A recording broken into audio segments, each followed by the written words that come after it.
By the mid-15th century, Constantinople was a relic surrounded by wolves. The Ottomans were tightening their grip, the Venetians were circling for trade, and the once eternal city had become a shadow of its former glory. The great domes still caught the sun, but the empire that had once ruled the Mediterranean was down to a trembling heartbeat. But in this timeline, that heartbeat refuses to fade.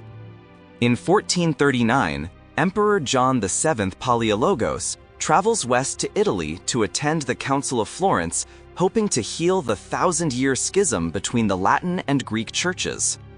Surrounded by priests, scholars, and politicians, he finds himself seduced by a different kind of vision, one buried not in theology, but in parchment. Within the libraries of Florence, he discovers copies of ancient texts, fragments of Plato, Plutarch, and even St. Jerome, all hinting at mysterious lands beyond the known oceans. To most, they are philosophical allegories. To John, they are divine clues. He becomes obsessed. If the old world is doomed, perhaps salvation lies in the new. If the gates of Europe are closing, then maybe heaven has opened a road across the sea. In secret, he commissions a voyage. A small expedition, part Greek, part Genoese, sails from the Aegean under cover of darkness. For months, nothing is heard. And then, astonishingly, they return. They bring back artifacts, strange plants, and tales of fertile plains stretching endlessly under a golden sun. The men are half mad, but alive. Their discovery sets a new course for the empire's final years. When Latin aid fails and the Turks prepare for their fatal siege, John makes the unthinkable decision. Constantinople, the queen of cities, will be abandoned. In 1448, the last Roman fleet slips out of the Bosporus at night. The sea is calm, as if holding its breath. On board are 70,000 souls, nobles, monks, soldiers, merchants, and scholars. They bring everything they can carry: icons, relics, sacred manuscripts, and the imperial regalia itself. What they cannot carry, they burn, not out of spite, but to deny it to the enemy. The smoke of their libraries mingles with the mist of the sea as they vanish westward into the unknown. For weeks, they fight storms and hunger. Men drown, ships vanish, and despair whispers through the decks. Yet somehow, they survive. By what they call divine mercy, they reach land, a vast coastline untouched by Europe's wars. They call it Macaria, the blessed realm. And upon it, they found their new city, Heleneon, the daughter of Rome. There, in a wilderness rich with forests and rivers, the exiled Byzantines rebuild their world. Churches rise, mosaics gleam in the sunlight, and Greek hymns echo under foreign skies. The old institutions are reborn, the Senate reconvened, the Patriarchate restored, the laws of Justinian copied anew. In the archives of Heleneon, they write, "Rome lives, though her body lies in the east." But their arrival carries a tragic shadow. The earlier voyage, that first contact decades before, had brought invisible passengers. Diseases no healer could understand.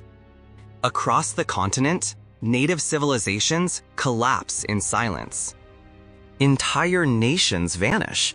By the time the Byzantines return to settle, the land is nearly empty. To them, it feels like divine providence. To history, it is an unspeakable accident. Over the next decades, Macaria, as the realm comes to be known, thrives. With their Greek discipline and Roman law, they build a society that blends ancient order with New World abundance. Its population swells beyond 200,000 souls. They meant coins bearing the image of the Theotokos. They cultivate olives and wheat, even as they trade with nearby tribes. 1,000 leagues from Europe, they believed themselves safe, a chosen people preserved from the apocalypse that consumed their homeland. But fate is never finished. In 1492, a strange fleet appears off their western coast. The banners of Castile flutter in the wind. Christopher Columbus, seeking Asia, instead finds Rome reborn. He records his astonishment in his logbook. They speak in Greek and bear the cross of Christ. They call themselves Romans, though their city stands in a world no Roman has ever seen. Columbus spends weeks among them. The Byzantines, led by Emperor Michael X, receive him with ceremony and curiosity. They show him their relics, a piece of the true cross, the imperial diadem, even the purple mantle of Constantine. Columbus kneels before them, convinced he has found a miracle. When he returns to Spain, the news spreads like wildfire. Rome lives. The Catholic monarchs, Isabella and Ferdinand, declare it a sign from heaven. They host grand masses to celebrate the survival of Christendom's oldest throne. For the first time since the fall of Constantinople, hope stirs across Europe. An alliance forms between Castile and Macaria, sealed by faith and mutual wonder. The Byzantines admire the Spaniards' victories over the Moors, seeing them as kindred warriors purging heresy from their lands. In return, Spain views the exiled Romans as holy guardians of ancient wisdom. Together, they dream of converting the remaining tribes of the New World, of forging a Christian empire that spans both oceans. But beneath the pageantry, mistrust festers. The ghosts of the Fourth Crusade have not faded. The Byzantines still remember the sack of Constantinople, the looting of their relics, the betrayal by those who called themselves brothers. And the Spaniards, proud and newly victorious, view the Greeks as relics of a fallen age, stubborn, archaic, dangerously independent. When Columbus returns to Macaria in 1493, he brings Western clerics with him, eager to reform their Eastern brethren. What they find shocks them. Masses sung in Greek, priests who marry, holy bread made with yeast. These were the customs of the apostles, preserved unchanged, but to the Latins, they look like heresies reborn. Tensions ignite. Disputes in the churches turn into riots. Sermons become accusations. A mob breaks out in the streets of Heleneon, attacking the foreign priests. Emperor Michael orders his guards to restore peace, but the damage is done. The Spaniards see barbarism, the Byzantines see insult. Michael expels the Western clerics and sends envoys to Spain to mend the wound before it becomes war. Yet both sides now see each other through the cracked glass of pride and faith. Thus begins the uneasy coexistence of Catholic Spain and Byzantine Macaria, two reflections of Christendom staring at each other across an ocean, both convinced they are the true heirs of Rome. For now, peace holds. Trade flows. The hymns continue. But deep within the marble halls of Heleneon, chroniclers whisper of prophecy, that one day the exiled Romans will return east, not as refugees, but as conquerors, carrying with them the light of a new empire born beneath alien stars. When Byzantine envoys returned to Europe after decades beyond the ocean, they did not come as beggars or exiles, but as messengers of a miracle.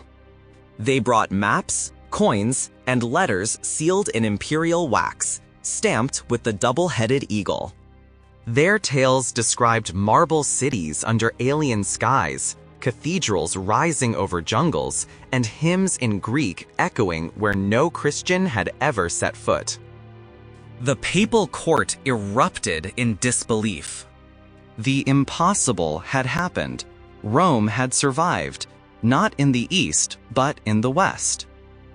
Pope Alexander VI, worldly, shrewd, and ever alert to divine opportunity, saw the hand of providence in these reports. The Church was struggling to heal its ancient divisions. Constantinople lay in chains under the Ottomans, its patriarch a puppet of the Sultan. But now, across the Atlantic, an emperor and a patriarch claimed to keep the true faith alive, still loyal to the Union of Florence, still in communion with Rome. For the Vatican, this was not simply theology. It was strategy.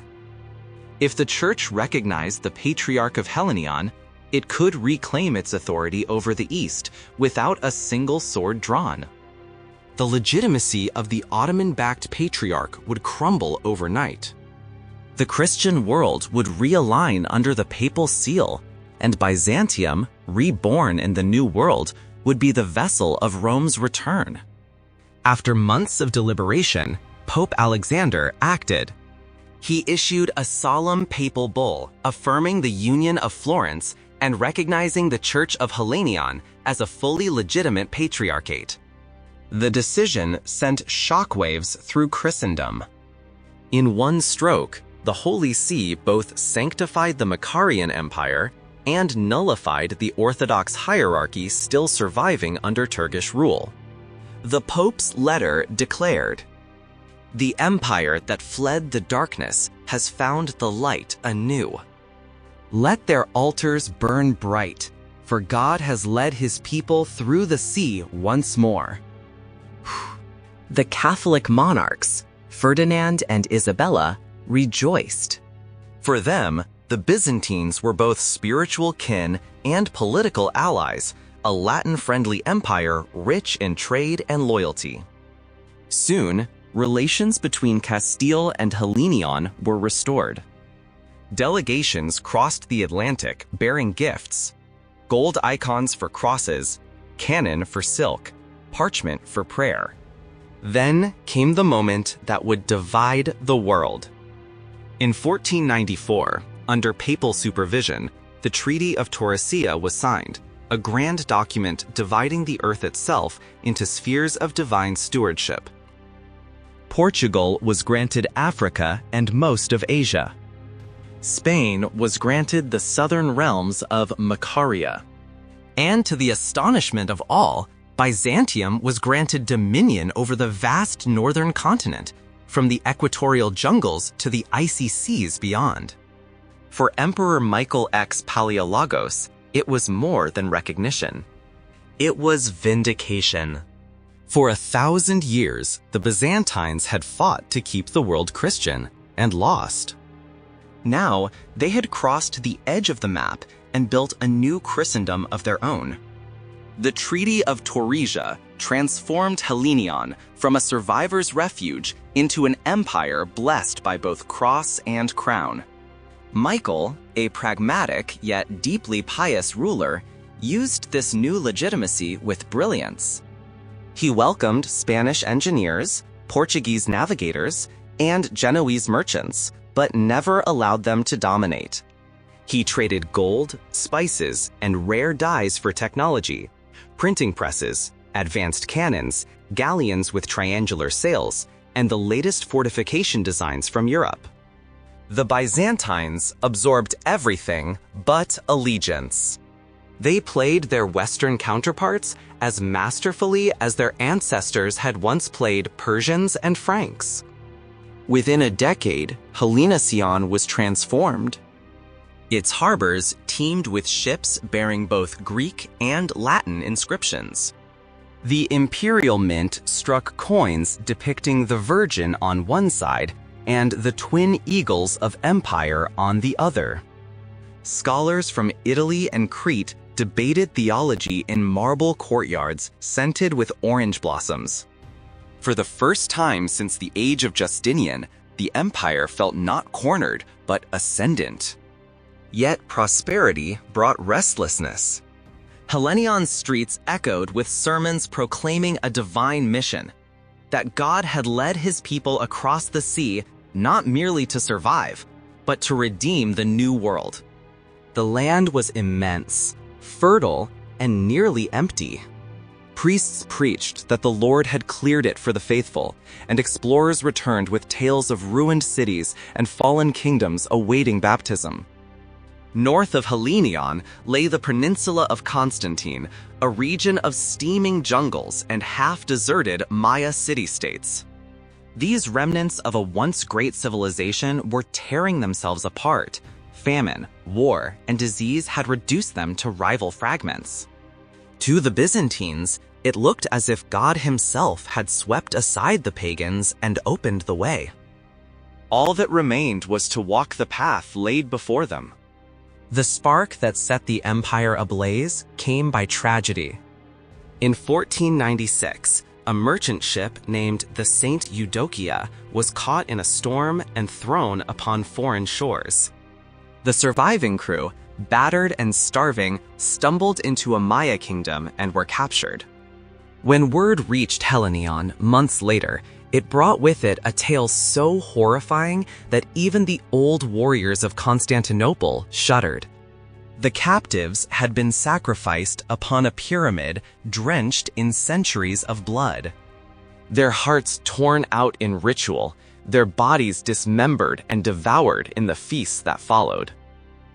Only 3 escaped, hiding in the jungle for weeks before paddling across the sea in a hollowed canoe. Their return ignited the capital. Church bells rang in mourning. Priests thundered from the pulpits that Satan had revealed himself in the new world. Crowds filled the basilicas, demanding vengeance. In the great hall of the Chrysotriklinos, the emperor addressed his council. "The Lord has brought us to a promised land, and now the devil mocks him with blood. If we do not strike, we are unworthy of the cross we bear." The Synod of Heleneon declared a holy war. Priests invoked Deuteronomy 7:1-2, the ancient call to destroy the nations that defy God. The empire prepared for its first crusade in centuries. From every province, soldiers gathered: Greeks, Italians, Armenians, and even converted natives from the southern colonies. Blacksmiths forged swords inscribed with crosses. Carpenters built ships big enough to carry artillery. Monks walked among the troops, carrying icons of the Theotokos, blessing each blade and cannon. The invasion force set sail under banners of purple and gold. The winds favored them, and the sea, as if obedient, parted its storms. When they landed upon the peninsula of Constantine, they planted the imperial banner in the sand and consecrated the soil with prayer and gunpowder. The war that followed was not a battle, it was a revelation. Byzantine cannons shattered Maya walls that had endured centuries. Disciplined ranks of armored soldiers advanced beneath smoke and fire, their crossbows and muskets tearing through warriors clad in painted cotton and obsidian. The pagans fought with courage, but courage is no shield against thunder. Cities fell one after another. Temples of sacrifice were torn down and rebuilt as churches. Altars that had seen the blood of men now bore the Eucharist. The priests of the old gods were executed, their idols melted and recast into chalices. Those who surrendered were baptized. Those who resisted were erased. When the smoke cleared, the peninsula belonged to Rome once more. But the conquest did not end with blood. Emperor Michael sought to bind the survivors not by terror, but by awe. He invited the rulers of the conquered Maya kingdoms to Heleneon to witness the power and glory of the empire firsthand. Their journey became legend. As their ships approached the harbor, They saw the city rise like a vision from the sea. White marble towers crowned with gold, bells echoing across the water, and the imperial palace gleaming at dawn. They were led through wide boulevards lined with mosaics of saints and emperors. In the great cathedral of St. Nicholas, they beheld the divine liturgy, choirs chanting in Greek, incense curling like clouds, the patriarch himself raising the chalice as sunlight poured through colored glass. To the Maya nobles, it was as if heaven had descended to earth. One chronicler later wrote, "Then we came to Heleneon, where they worshipped their god, and we knew not whether we were in heaven or upon earth. For on earth there is no such splendor, nor such beauty. We only know that God dwells there among men, and their worship is fairer than the songs of the nations." We cannot forget that vision.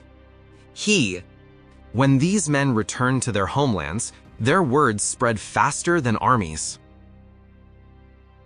Rulers sent emissaries to the Basileus, bearing gifts of jade and gold, pledging loyalty and seeking baptism.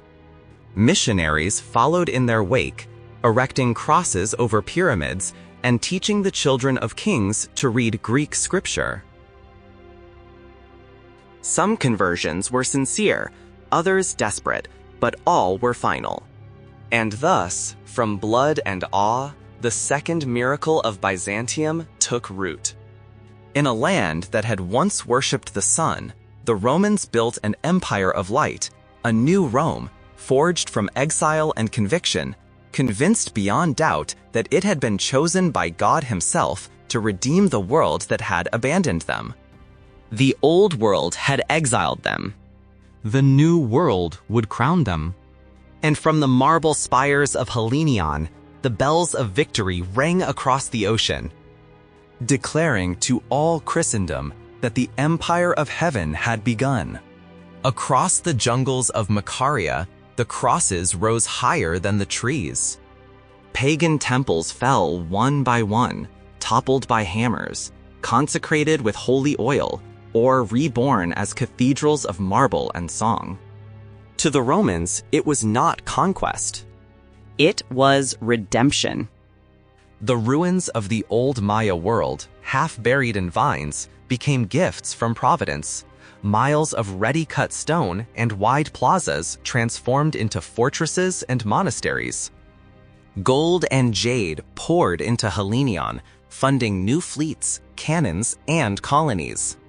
With the Maya subdued, the Romans turned westward, drawn by tales of a vast mounting empire, rich, brutal, and ripe for salvation. Scouts spoke of Tenochtitlan, a floating city of white stone and fire. Its beauty stunned them, but its purpose chilled their souls. Smoke from its temples carried the stench of sacrifice. One chronicler wrote, "We saw their pyramids smoking like the furnaces of hell." When the explorers returned, Prince Justin Palaiologos, son of the emperor, took command. Ambitious and devout, he vowed to complete what his forefathers had only dreamed, the unification of Christendom in a new world. In 1505, he crossed the sea with the largest army ever sent from Heleneon. Thousands of disciplined soldiers, cannons, and ships sailed beneath banners of gold and purple. Before battle, priests read from Deuteronomy 20:16-18, God's command to annihilate the nations that defied him. The Byzantines saw themselves not as invaders, but as instruments of divine justice. The Aztec Empire was already dying. Plagues, smallpox, and fever swept the land, killing millions. Their subject cities, long oppressed, rose in rebellion and joined Justin's march. The Byzantine host moved like a tide of steel, their guns and crossbows tearing through Aztec ranks. Towns surrendered rather than face destruction. At last, they reached the Valley of Mexico and saw Tenochtitlan. The lake city shone like a dream. causeways cutting through water, markets alive with canoes, twin pyramids piercing the sky. A soldier wrote, "It seemed like an enchanted vision from the tales of Digenis Acritus. We did not know if we were awake or dreaming." But the dream ended in fire. Byzantine cannons shattered the causeways, and allied fleets cut off the lake. When the great temple fell and Emperor Moctezuma died, Prince Justin raised the cross over its ruins, renaming the city Ta Babylon, New Babylon, in memory of the towers that once defied God. Where idols once stood, he built a basilica to Saint Michael, and the fires of sacrifice gave way to incense and hymns. The former Aztec lands became the Babylonian province, ruled by Roman governors and priests. Order replaced terror, markets reopened, and rivers of gold flowed east to Heleneon. Europe gasped at the scale of the conquest and envied it. Spain called the Byzantines brothers in Christ, but behind closed doors, resentment grew. France and England whispered of expeditions to claim the Greek treasure. Sensing danger, Emperor Michael X launched new voyages. Wealthy patricians sponsored fleets and colonies across the coasts of Macaria, each bearing the eagle of Rome and the promise of salvation. Names like Nova Ephesus, Saint Theodora, and Constantinia marked a new map of faith.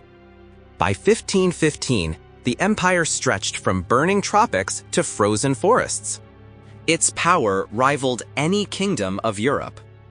In the great palace of Heleneon, the new Basileus John IX gathered his nobles beneath the golden dome and declared, "Rome did not die in Constantinople. Rome crossed the sea and found eternity." 13 new colonies were decreed, families, monks, and veterans sent forth to spread the light of the cross. From the ashes of exile, Byzantium had become the greatest power on earth. Where pyramids once drank blood, cathedrals now reached for heaven. They called it Hellene on the Eternal. But history would remember it by another name: the Empire of Heaven